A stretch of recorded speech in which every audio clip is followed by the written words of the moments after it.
Bapak, Ibu, saudara-saudari, anak-anak, adik-adik, sahabat kenalan yang saya kasihi, mari kita renungkan sederhana saja bacaan Injil pada hari ini, Senin 9 Agustus 2021. Kalau kita memperhatikan bacaan Injil pada hari ini, Matius bab 17 ayat 22 sampai dengan 27, sesuatu yang diingatkan oleh Tuhan Yesus kepada kita sekalian. Ketika Yesus dan para muridnya tiba di Kapernaum, datanglah seorang pemungut pajak bait Allah kepada Petrus dan berkata, "Apakah gurumu tidak membayar pajak 2 dirham?"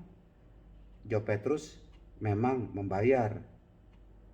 Ketika Petrus masuk rumah, Yesus mendahulinya dengan pertanyaan, "Bagaimana pendapatmu, Simon? Dari siapa raja-raja di dunia ini memungut bea dan pajak? Dari rakyatnya atau dari orang asing?"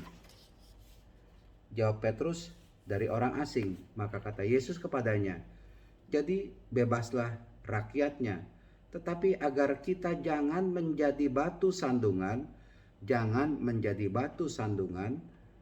bagi mereka, pergilah memancing ke dalam danau, dan ikan pertama yang kau pancing tangkaplah, dan bukalah mulutnya, maka engkau akan menemukan mata uang 4 dirham di dalamnya. Ambillah itu dan bayarlah kepada mereka bagiku dan bagimu." Ya, meskipun dengan cara yang begitu ajaib, Tuhan Yesus meminta kepada Petrus untuk membayar pajak 4 dirham itu. Tapi yang menarik ada kalimat dari Tuhan Yesus, jangan menjadi batu sandungan bagi mereka. Di satu pihak jangan menjadi batu sandungan dalam arti ya mari Bapak, Ibu, saudara-saudari sekalian mempunyai kewajiban untuk membayar pajak, ya silakan membayar pajak itu dengan sebaik-baiknya dan benar, dilakukan dengan benar. Jangan tergoda untuk bermain di belakang, bermain dengan melakukan kecurangan. Jangan. Soalnya ini sangat berbahaya bagi Anda kalau melakukan kecurangan dalam hal pajak. Lebih baik bayarlah dengan benar sesuai dengan apa yang mesti dibayar. Jangan sekali lagi menjadi batu sandungan, kalimat dari Tuhan Yesus. Ya, karena kenal dengan orang dalam, maka dengan begitu gampang ya bayarnya lebih sedikit dan Anda bisa dibebaskan dari pajak tersebut. Dan gak tahu itu uangnya kemana, ke negara atau tidak. Saya gak tahu itu.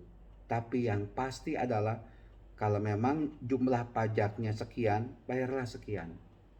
Jangan dilebihkan dan juga jangan dikurangkan. Intinya adalah mari kita melaksanakan tugas kewajiban kita sebagai warga negara dengan baik.